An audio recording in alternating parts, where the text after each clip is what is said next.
So, good evening, my friends. How are you this wonderful Monday night? Um, I hope you brought some questions or just say hi where you are where you are watching from and all that jazz. And today we're going to be talking about depression. Woo woo! I know, so exciting, right? So, I want to help women who experience depression because it's so debilitating and it can feel like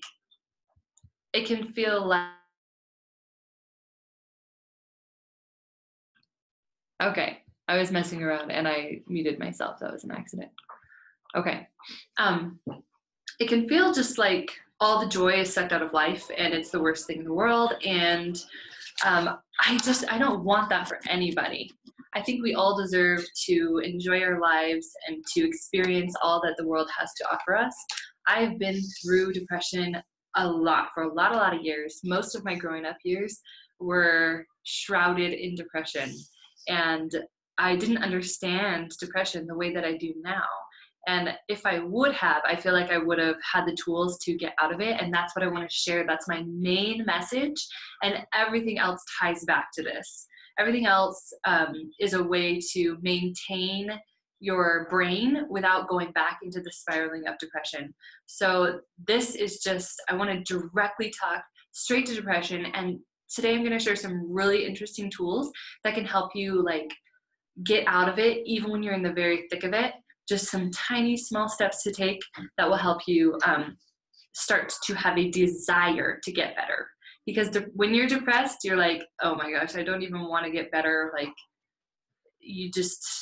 It's like you have no motivation, no idea of what it feels like to be happy. It's all just like shrouded in hopelessness. So I'm going to be able to help you get to a point of where you actually have a little bit of hope again, to where you have a desire to want to get better. Okay.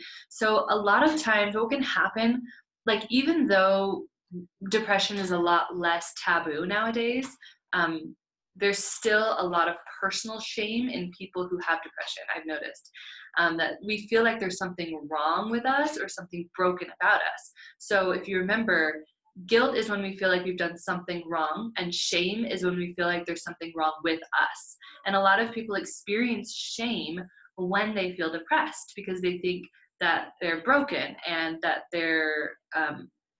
something is wrong with them at a basic level. And so what shame wants to do is hide. As if depression wasn't bad enough, we like to just pile shame right on top of there, right? And that's just crazy. So that keeps us hiding, that keeps us from getting better, that keeps us from wanting to even try. So what depression actually is, a lot of times, so the first bullet, a lot of times we think that depression is just sadness or grief when someone dies or when something bad happens to us, that we experience depression afterwards, or any kind of negative emotion. But really, that's not true at all. Grief is completely different from depression. Now, what can happen when something does happen in our life is that we don't know how to handle the grief, we don't know how to handle the negative emotions, and that is what can lead to depression. So what depression actually is a numbness of emotion, like a loss of interest, hopelessness, purposelessness. So people feel like there's no more purpose to life, and they don't have a desire to get better because they don't really love themselves, trust themselves, or anything like that. So it's not very useful to tell someone with depression to just cheer up, or stop being so sad, come on, get over it, grit your teeth. That doesn't really work because they don't want to grit their teeth. They don't even have a desire to get better. So if you know a depressed person, just stop before you ever say any of those things. It's just not going to go very well. So it's not really more of a negative passing emotion, but it's more of like a habit of thinking. So it's a habit that our brain gets into, and our brain loves habits because our brains, remember, they're always trying to serve us. So when they find a way to conserve energy, like, oh, we're taking this path, I like this path, let's take it again and again and again. So we get into these thought loops and these ways of thinking, because our brain is conserving energy by doing the same thing over and over and over again. So it kind of likes it in a way, which is why it can be so hard to pull out of it. And so I like to call it like a bad habit of our brain, because we can all relate on some level to like how hard it is to break a silly bad habit, even like biting your nails, or any kind of bad habit you can think of. So the ironic thing is that so our brains are trying to conserve energy, but it actually is very difficult. It takes a lot of energy to to resist so much negative emotion all the time, which is what like we want to do. I think our brains also are trying to like sell us on like seek for pleasure, like this negative stuff is going to hurt you, and so it's trying to help us out by telling us like what might harm us, quote unquote. But really, these negative emotions aren't harmful. Not like a leopard or a tiger would be harmful, right? And so our brain is trying to tell us to avoid them. And when we do avoid them, they actually just like grow in our mind to be this huge, like monstrous thing. Have you ever seen like Land Before Time, when the little long neck is like running along and he sees his shadow on the wall and he's like, "Mother," he thinks the shadow is his mom. I mean, he thinks the shadow is his mom because it's larger than life, it's huge. But then he runs up to it and it's really just this teeny tiny dinosaur himself. And we've seen that in so many movies, like Mulan, when Mushu pretends to be big, right? So when we feel any kind of emotion and we want to push against it and push it away, like sadness is a big one. When we feel sad or scared, if you're like a mother of a toddler or something, if you feel scared about something happening to your kids and you just like resist that emotion immediately, it grows and grows and grows in your mind until it's like this big thing. And so when we resist emotion, it grows so big that we get just like incredibly afraid to face the fear. And so, like, we don't want to feel embarrassed, left out, unproductive, or bored. Like, I hate feeling bored. That's one of my least favorite emotions. So remember when we talked about processing emotions? Like, the best thing to do when we feel those negative emotions is to face them, because then they don't become larger than life. We see them for what they really are. And so if you haven't watched the video about processing emotions, go back and watch that. I can't remember which day it is, but I will put it in the email. There's like 4 steps to processing emotions, 4 or 5, and I talk about it quite in depth in one of the trainings. So definitely go back and watch that, because that is how we can face a negative emotion without it growing into this huge thing and to like have to avoid it, because it's just so scary and such a mountain. We buffer right here. The second one, we buffer when we are like too terrified to face an emotion. We buffer by doing something else that puts like, if you have a hardwood floor and you're trying to clean it, like I don't have a hardwood floor, so I don't know, but like you have to put like a soft cloth in between to make sure that nothing gets scratched, especially if you're moving like heavy furniture, like a piano or something.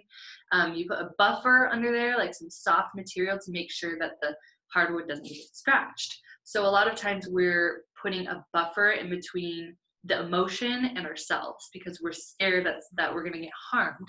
And so that can be anything. A lot of the way it shows up in like things that bring us pleasure, like immediate pleasure. So things like over drinking, overeating, overspending, pornography, social media, anything that you can just like that brings you immediate pleasure, that anything that you can think of, that can be a buffer for you. A lot of times people find even like the craziest things that we see as good, like learning can be a huge buffer because it prevents us from having to face like the real issue of like work. I remember when I was in college, I loved learning. And then when I graduated, I was like, oh crap, like this is real life now. Can I go back to school and just learn some more? So anything can be a buffer if used in the wrong way. Right now, one of my buffers is going to the store and buying clothes on discount sales because I feel like I'm not, to sail. But I'm really trying, I usually do it when I feel bored or stressed, or it's just something that I'm trying to escape. And the worst thing about buffers is that if you notice, they all have a net negative impact in our lives. So like, I feel bored, I'm gonna go shopping now, and so I'm gonna go waste some time and money. And in the end, I don't feel better because I just wasted time and money. And we still have that negative emotion to deal with. Okay, let's say I'm overeating, then we go and we put all this crap into our bodies. Likely it's not very healthy food, and it's not only did we not face the emotion, so it's still there waiting for us, but now we've just gained some pounds, and our bodies are probably like malfunctioning because of all the crap that we put in our bodies. So buffers, they just take you away from facing the emotion, and it solves absolutely nothing. Okay. But what's interesting is that Brene Brown just like hit the nail on the head, of course, because she's brilliant. She's spent so much time and effort into studying. She's a shame expert. So she's put in years of study towards shame and all these sorts of negative emotions. And she said, we can't selectively numb emotions. So basically, we can't just numb only the bad emotions and then keep the positive ones. We can only, like, if we numb the negative ones, we're numbing all of them. So when you numb embarrassment or boredom, you are also numbing joy and interest and gratitude and love and hope and contentment and all those beautiful things. You're numbing all of them, which when we're running from these negative emotions for so long, and we don't know how to process them, or we refuse to process them, that is what lands us right in the seat of depression most of the time. I'm sure there are other roads to get there, but this is a really common one that I've seen a lot, and that I know from experience. Like after I heard Brene Brown talk about this, I was like, oh my gosh, that is so it. Because we just want to feel happy all the time, that we don't realize that enjoying a full range of emotions is how we actually experience life and joy. Like you can't have joy if you don't have the opposite of it. It just kind of numbs itself into this terrible existence of depression. So we don't want to numb everything, okay? And there's also, Brene Brown brought up some really interesting things about other ways that we avoid emotion. Like buffering is a big one, but another way that we can avoid like feeling this vulnerable emotion is that we try to make everything certain. Like if we're not comfortable with being uncertain with anything anymore, like especially if you notice when it comes to politics or religion, like it's not about like, let's not have an open conversation about these things. Let's just try to prove who's right and who's wrong. And say that goes for politics as well. There's no like open discourse about like, oh, you make a good point. Nowadays, if you see like on social media, it's just all about like, this is right. We have to be certain, because we don't like the feeling of uncertainty, or that we might be wrong, or all sorts of different emotions. And so we try to make everything certain. Another thing we do is that we try to make everything perfect. We try to look perfect. We try to make our kids' lives perfect. We try to make our life look perfect on social media. We try to like literally act perfect to ourselves, even when we're all alone. Like we can't even be vulnerable enough to like know ourselves for who we are. We try to be perfect. And that, if we're trying to be perfect to ourselves and look perfect and feel perfect, then that means that we can't experience negative emotion, right? And so that's one way that we avoid it. And the last one is that we pretend. We pretend that things aren't our fault, that we didn't have any impact on people. We just pretend that certain things that are there aren't there. And so like if we make a mistake, instead of owning up to it and apologizing, then we just pretend that nothing ever happened. But the flip side of that is that if you don't have a negative impact on people, then you also can't have a positive impact on people. And so remember that every time you're avoiding some sort of negative emotion, you're also avoiding the exact opposite, positive one. So just remember that. And so really what I'm trying to get at is that the way to stop buffering is by being vulnerable. Vulnerable it's kind of an uncomfortable emotion. If you call it, is it an emotion? I don't even know, but it's kind of uncomfortable because it's the willingness to experience it all. And a lot of the time we talk about vulnerability as being like in connection with relationships and relating to other people, but vulnerability can also be connecting with yourself. So even when you're all alone and you're trying to think perfect thoughts, are you vulnerable enough to admit that sometimes you do hate, or sometimes you do feel like you're not enough? Like sometimes I feel like I'm not enough. Are you vulnerable enough to admit that to yourself? And then are you vulnerable to admit that to somebody else? Because when you are vulnerable, it means that you're not putting up any walls to pretend like things are okay, and fake emotions and fake things and buffers that you're just, it's all a facade and false pleasures. Vulnerable means you're real, whether you're alone, with people, on the internet, talking to 5 people or 5 million people. Are you vulnerable enough to be true to what's true now? And what I've noticed is that when you're true to what's true now, you are more able to grow, like really grow, instead of just like fake. And like I said yesterday, you can't climb a mountain starting from the top. So if you start with where you are, then you will be able to pull yourself out of depression. And so even when we are depressed, we still have some emotions, right? And so I think it's okay to, like, I've noticed that sometimes when I'm depressed, I want to be not depressed, and I'll try to like make myself feel a certain way, but it's okay to just sit in the emotion that you have and to come to terms with it. But I'm going to talk about how to get out of it in just a moment. Just going along the lines of vulnerability for a little bit more, because I think this might be helpful for you, is that Brene Brown says that people who have a sense of love and belonging are people who believe they're worthy of love and belonging. And that is literally it. So do you notice that it's people who, let me just say it again, people who have a sense of love and belonging are people who believe that they have a sense of love and belong, that they are worthy of love and belonging. So it's all a belief. That's the only thing about people who are willing to experience it all, is that they believe that they're worthy of experiencing it all and having love and having whatever comes their way. They believe that they're worthy. So I just want you to notice that the only thing standing in between you and your full experiences are belief, and that you can have the control over your life that you want. So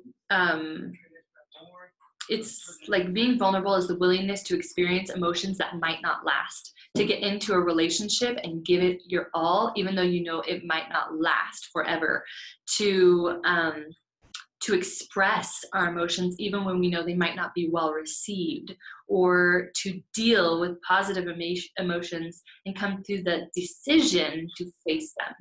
Facing emotions doesn't just happen on accident. We decide to face emotions, and that's such an empowering thing. Okay, so now the part you've all been waiting for. So you're in the midst of depression right now. Like, what can you do to even want to get better? Okay, so those are our last 2 things. What makes depression worse, and what makes depression better? So mainly it's just our reaction to our depression is what makes it worse and better. I'm not going to say that you can like cure depression. Like science at large doesn't really understand how depression works 100%, but we do know it's something that happens in your brain, and your thoughts have a lot to do with it. And so I just want you to notice also that because depression is something that happens in your brain, that it's not something that defines you. Because if you remember the very first training, we talked about your thoughts and your brain are not you. They're a tool to help you, and they're wonderful and great tools. But if the tool is malfunctioning, that doesn't mean that there's something wrong with the owner of the tool, right? So just remember that there is nothing wrong with you at all. Okay, so when you're in the midst of depression, you don't feel like getting better. One thing I do want to touch on very briefly, because I want to focus on other stuff more, is medication. A lot of people wonder, like, like, should I or shouldn't I get medication? And I don't like give advice in that area ever, because it's totally up to you and your choice. And that's what I was just talking about. Like, it has to be a choice made by you. And when we're depressed, a lot of times we don't make choices, because making choices is like admitting that you have power, right? And so when you're depressed, you really are not in a place where you like want to even make choices. So making that choice is something that empowers you. So it's really important to make choices when you are depressed, and that like will even start to bring you out of it a little bit. So if you are considering getting on medication for your depression, I do know this, that it can be extremely helpful in getting you to a place where you want to get better, getting you out of that just initial, like, I don't care about life, I don't care about anything, like flatlining feeling. Medication can help you get out of that long enough to want to get better, to learn the tools to get better, and to eventually get off the medication and or you might not get off the medication. So you might stay on it forever, and that's totally fine too. But it gets you to a place to where you want to learn the tools about how to control your mind. Okay, so I'll share with you personally my 2 stories of getting on medication. And both times there were 2 separate medications. I would say, I remember like, the first time I ever got on medication, I woke up and I felt like it was freaking Christmas morning. It felt so good, you guys. But it only lasted like a week of that feeling, and then everything went back to normal, and I was just wondering what was wrong, and like some days would be good and some days would be bad, and basically by the end of it, it was all exactly the same as it had been before. So what I noticed, and this was exactly the same as the second time I was on it too, was that it got better for a while, and then everything went back to normal. And now that I've learned all that I've learned, I think it was because like your thoughts have so much to do with it, and your thoughts can actually control the chemistry in your brain, because it's a frequency. Your thought is a frequency. It can actually control the chemicals in your brain. And so if you don't learn how to be in control of your thoughts are going to spiral back down into the same pattern that they were before, and you're going to have the same thought loops, because if you're not watching it, it's like a toddler running through the house with a knife. It's just all alone with no, either you're watching TV and not paying attention, or you're just not there at all. So watch your mind. And if you do get on medication and it helps you feel good enough to want to get help, learn these tools, because this is what will help you stay better and be able to maintain it. Okay. So when you get on there, when you make the decision about medication, ask yourself, am I defaulting? Am I listening to what the depression is telling me? Or am I deciding? Am I thinking about it and making a choice from a conscious place? And that's the main thing, because when you do get on it or you don't, then you want to know that you made a choice and you want to be able to stick to it. And that's the empowering part, not that you just like kind of were on a whim. So all right, now let's talk about some things that make depression worse, okay? I like to remember the CTFAR? I didn't bring my little board today, CTFAR. So this is the circumstance, and this is our thought and feeling about the circumstance. What I want to do here is I want to put depression in the circumstance line, because our thoughts and feelings about the depression is what is really, really important here. It's our reaction to the depression, remember? So the circumstance, depression. And the thought, can you see this? I just had a realization that if I can't see this big, then maybe nobody can see this big. I have no idea how to flip this. Anyway, oh, there, I did it. Did I do that, or did you do that? Anyway, okay, so the thought about the depression and the feeling about depression are what matters here, okay? So our reaction to the depression. Anyway, so let's, without further ado, being in a victim mindset is a terrible thing. This compounds depression. It makes it worse, because you feel like you have no power, and you think you have no power, and therefore you have no power. So victim mindset would just believing that things happen to us, that we have no control over them, that it's other people's fault. So blaming other people for the things that happen to us. Just watch your thoughts. I was in a victim mindset like most of my life, I want to say. I was like, so I was serving a religious mission, and I remember reading a line in this study book that we had that said like, it's important not to blame people. And I just like had this realization that I blame people all the time. It's always somebody else's fault. And that's just my default, right? It's my thought loops that I'm really used to doing. My brain is so used to doing it. And so when I noticed that, I started working on overcoming that. And if I had these tools, I could have overcome it faster, but I did eventually overcome it, although I still catch myself doing it sometimes. And so it's important to just be aware of what your brain is doing.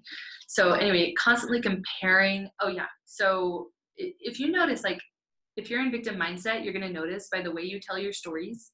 Are you telling your stories as if you're the victim and things are happening to you? Just pay attention. Another thing is self-loathing is going to make your depression worse. Surprise! So anytime you're body shaming or just focusing on what you hate about your body, or you're focusing on what you hate about your personality or things you say, or you're constantly comparing yourself with other people, those things will all just make your depression way, way worse. Ruminating is a terrible thing that many of us do. We think it's helpful because when you're ruminating, you're looking at your past and you're like analyzing it. And we analyze the crap out of our past, just like, this is what I did wrong. And even if we focus on what we did right, we're gonna like when we focus on what we did wrong, that's gonna have such a stronger like weight in our thoughts. So we think about like, oh, if only I could go back and change this, and we're just like focusing on it again and again and again, and that's ruminating. When you're just like, I wish I could change this, I wish I could change this, but like you can't. So why go there, you guys? Why go there? Do not do that. That's a terrible thing. And that ruminating is even something that can get you into depression in the first place. So just don't go there. It's very sticky. Complaining, when we like focus on the negative, and then that's just going to compound your depression. It's going to make it worse because your brain's already focusing on the negative. You're just like feeding it. So just think of anything that like feeds your depression, it's going to get stronger. Like a wolf, right? You feed the wolf. We've all heard that like story of the two wolves inside me. Whichever one I feed is the one that wins the fight. So when you're like focusing on, your brain wants to focus on negative thoughts when you're depressed. And when you're just allowing that to happen, you're just like, yes, yes, yes. And you're like feeding it, then it's going to just get stronger and stronger. Buffering, like we talked about before, is going to make your depression worse because you're going to keep like, let's say you're over drinking, you're going to keep like, it's like a cycle, right? So you feel depressed, so you drink to avoid it. So then you wake up hungover, maybe you feel like you did something stupid last night, and that's just going to like worsen your depression. Or if you're like watching pornography or going on social media all the time, I notice that like when I get off, I don't feel good about how I just spent my time. I just like wasted time. So there's no positive outcome from those behaviors, and you're just going to like add on more emotions about those behaviors, adding on to your depression. So any of those things that we tend to want to do when we're depressed actually just make the depression worse. Okay, so let's talk about what can make depression better. This is the bread and butter of this lesson, you guys. This is like the most inspiring part. I love it. So thought work. Anytime that you're learning how to become aware of your thoughts. So yesterday we talked about thought downloads. That's when you just like journal, you take a journal and write or type your thoughts. I like to do it timed because that helps me feel like I'm not just gonna like write forever and ever. So today I wrote for just 10 minutes about my emotions. I became aware of what I was thinking, and then you can do stuff with your thoughts once you're aware. But doing thought work, writing down your thoughts is really important when you're depressed. It can help you understand like where everything is going wrong, like what thought you're getting stuck on, stuff like that. And then it can help you lead to knowing what to work on. So doing thought work is really important because our thoughts are habits. Okay, so we're trying to break the habit. We got to define the habit first. So another thing that can help is focusing on the future. This is clearly ruminating is focusing on the past and things that we can't change. Focusing on the future and just imagining that things can be better than they are right now can be really helpful. And sometimes even just focusing on the future for a little bit and imagining that we can feel better, we actually start to feel better. We start to feel what we might feel in the future. And so it can invite positive emotions right into our present. So that's really awesome. And when we do focus on the future, we can also make plans and set goals. I know for me growing up, since I dealt with depression so much, making goals was like my lifeline. It was just because it connects you to the future and it gives you hope. When you're setting a goal, you're like hoping for this thing to happen. And so it really just pulls you out, and it's an incredible thing to do. However, I do suggest that when you do these things, to start small. It's easy to just go grandeur and like think that you're gonna become a millionaire because you set a goal. But when you're really depressed, you have lost a little bit of trust with yourself. Your relationship is a little bit in a tender place. So try to set small plans and small goals that you can meet. And like one woman, she just set a goal to go walking 5 minutes a day. That was it. And then as she did that, her relationship with herself strengthened because she set a goal, she met the goal, or a plan. You might call that a plan. You set a plan, you made a plan, you did the plan. And so you start to believe yourself more and more when you say you're going to do something. And that will strengthen your relationship with yourself, and you'll be able to do bigger and bigger goals and bigger things. So when you do set those goals, make sure that they're reasonable to begin with. Okay, something that you can do, something that's that will strengthen your relationship. So train your brain to think differently is another thing that you can do when you're depressed. It makes depression much better. Now, the way that we do this, there's several different ways, obviously, but one thing that one of my coaches, Brooke Castillo, calls a gratitude rampage. So take a piece of paper, fill out the entire paper with things that you can be grateful for. So right now I'm in this like university study room. I'm grateful for this whiteboard and these markers. And it's so easy. Like when you're depressed, you're like, people are dying, you know, life is terrible, but there's still good things in the world. There's still running water and at least let's focus on where we are now, where you are. So for me, there's running water, there's electricity, there's markers, internet, I have clothes on, I have hair, that's great. So when you do this, you might not be like, yay, like I'm getting happy. You might not get happy in the moment, but the important thing about it is that you're training your brain what to focus on. So you can do this like once a day or every other day and not feel like super yippee-ki-yay, or however you say that, but you will start to focus on more positive things because you're literally training your brain what to focus on. Another thing is like just fill your brain with goodness. Okay, so a lot of times like when your thoughts are in that thought loop and it is like going down, like you cannot break that thought loop because it is so strong, like a current. We have to bring in other people's thoughts. So podcasts, books, movies, maybe if it's like I really like podcasts and books because especially if they're self-help, they're like talking directly to you.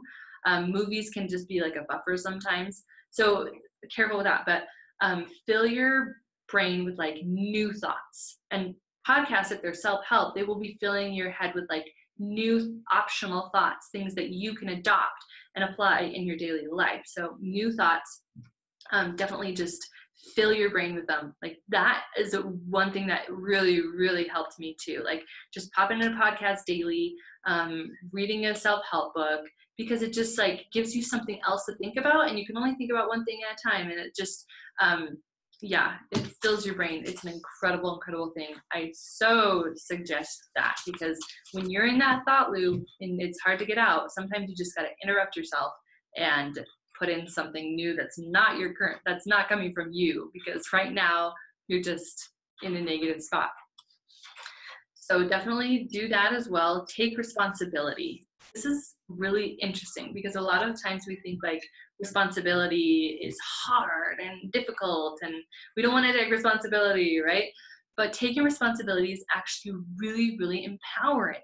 So like if you think about when you're really depressed, a lot of the times you just want to default to like, I don't care. I don't know. I don't care. Like, where do you want to eat? I don't care. Well, what you should do in those moments is, even though you don't want to, make a decision, anything, and choose like Panda Express because that will actually be a little empowering to your brain. Be like, wow, I made this decision. I wanted something and I went towards it and we got it. Like, wow, that's crazy. It will actually make a pretty big difference. I like when I learned that, I looked back on my life and was like, that is so true. I'm like the queen of indecision. I just would never like want to make any decisions because it was too hard. I didn't know, I wasn't doing it right. Just make a decision, because when you do, it's a really an empowering thing, and you start to trust yourself more, that you do know how to make decisions, that you can choose things for your life, that you can be in charge, that you can adult, right? So just start with the small stuff and then work your way. Okay. And then my last thing, and this is my like big one, is just drop the label. Drop the label of depression. What's so interesting to me is that like we, especially if you felt depressed before, so you know what depression feels like, you start to feel something similar again. Like maybe it's just a semblance of depression. It might not even be depression. It's just like an emotion that's similar, like boredom or sadness or grief. And you might start to think, I'm getting depressed again.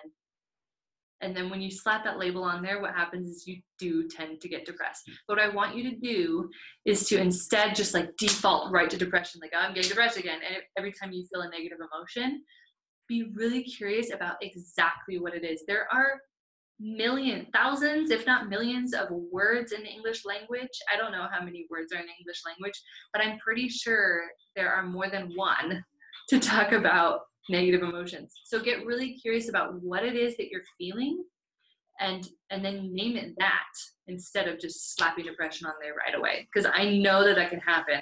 Like, I'm getting depressed again. I must be depressed. Okay, now I'm depressed because I think that I am. And when we put the label on there, we conform to the label.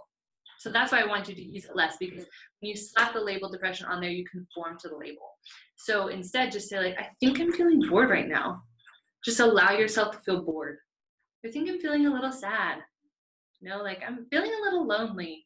Because then you start to realize that you have this whole range of emotions open to you, because when you feel lonely, guess what also is an option for you? The opposite of loneliness, which is connection and feeling like belonging. So the more negative emotions you feel, the more positive emotions you feel. So don't just default to that same one over and over and over again.